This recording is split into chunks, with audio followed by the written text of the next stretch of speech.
जय श्री राधे कृष्णा।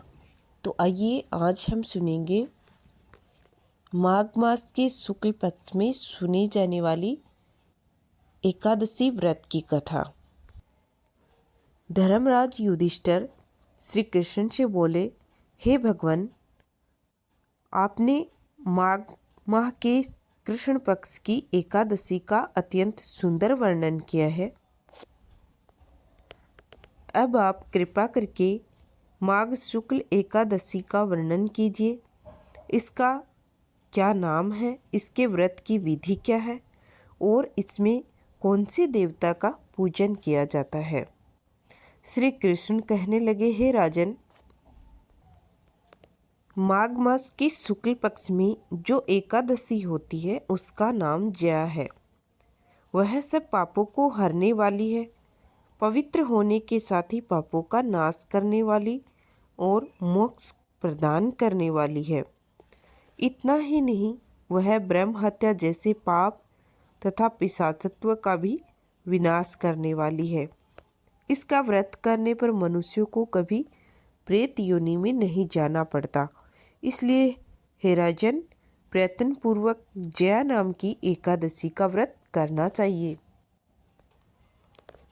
अब मैं तुम्हें इसकी एक सुंदर कथा सुनाता हूँ। एक समय की बात है, स्वर्गलोक में देवराज इंद्र राज्य करते थे। देवगण पारिजात वृक्षों से युक्त नंदनवन में अप्सराओं के साथ विहार कर रहे थे। 50 करोड़ गंधर्वों के नायक देवराज इंद्र ने स्वेच्छा अनुसार वन में विहार करते हुए बड़े ही हर्ष के साथ नृत्य का आयोजन किया। गंधर्व उसमें गान कर रहे थे, जिनमें पुष्पदंत, चित्रसेन और उसका पुत्र ये 3 प्रधान थे। चित्रसेन की स्त्री का नाम मालिनी था। मालिनी से एक कन्या उत्पन्न हुई थी जो पुष्पवंती के नाम से विख्यात थी। पुष्पदंत गंधर्व का एक पुत्र था जिसको लोग माल्यवान कहते थे। माल्यवान पुष्पवंती के रूप पर अत्यंत मोहित था। ये दोनों ही इंद्र के संतोषार्थ नृत्य के लिए आए थे। इन दोनों का गान हो रहा था। इनके साथ अप्सराएं भी थी। परस्पर अनुराग के कारण ये दोनों मोह के वशीभूत हो गए। चित्त में भ्रांति आ गई, इसलिए वे शुद्ध गान न गा सके। कभी ताल भंग हो जाता था तो कभी गीत बंद हो जाता था। इंद्र ने इस प्रमाद पर विचार किया और इसे अपना अपमान समझकर वे कुपित हो गए। अतः इन दोनों को शाप देते हुए बोले, ओ मूर्खों, तुम दोनों को धिक्कार है, तुम लोग पतित और मेरी आज्ञा भंग करने वाले हो। अतः पति पत्नी के रूप में रहते हुए पिशाच हो जाओ। इंद्र के इस प्रकार शाप देने पर इन दोनों के मन में बड़ा दुख हुआ। वे हिमालय पर्वत पर चले गए और पिशाच योनि को पाकर भयंकर दुख भोगने लगे। शारीरिक पातक से उत्पन्न ताप से पीड़ित होकर दोनों ही पर्वत की कंदराओं में विचरते रहते थे।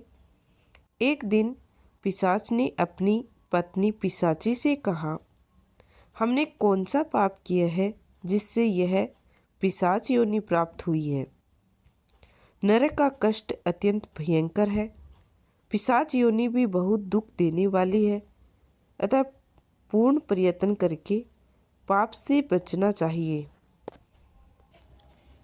इस प्रकार चिंतामग्न होकर वे दोनों दुख के कारण सूखते जा रहे थे।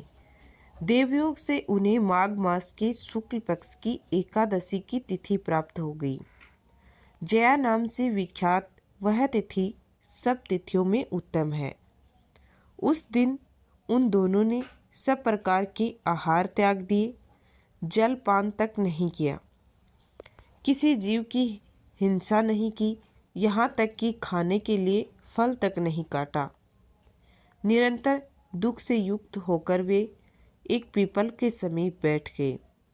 सूर्यास्त हो गया। उनके प्राण हर लेने वाली भयंकर रात्रि उपस्थित हुई। उन्हें नींद नहीं आई। सूर्योदय हुआ, द्वादशी का दिन आया। इस प्रकार उस पिशाच दंपत्ति के द्वारा जया एकादशी के उत्तम व्रत का पालन हो गया। उन्होंने रात में जागरण भी किया था। उस व्रत के प्रभाव से भगवान विष्णु की शक्ति से उन दोनों का पिशाचत्व दूर हो गया। पुष्पवंती और माल्यवान अपने पूर्व रूप में आ गए। उनके हृदय में वही पुराना स्नेह उमड़ रहा था। उनके शरीर पर पहले जैसे ही अलंकार शोभा पा रहे थे।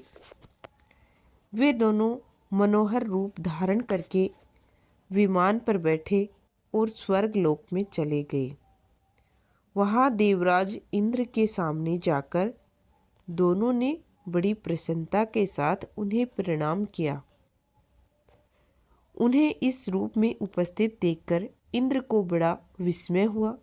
उन्होंने पूछा, बताओ किस पुण्य के प्रभाव से तुम दोनों का पिशाचत्व दूर हुआ है? तुम मेरे शाप को प्राप्त हो चुके थे, फिर किस देवता ने तुम्हें उससे छुटकारा दिलाया है?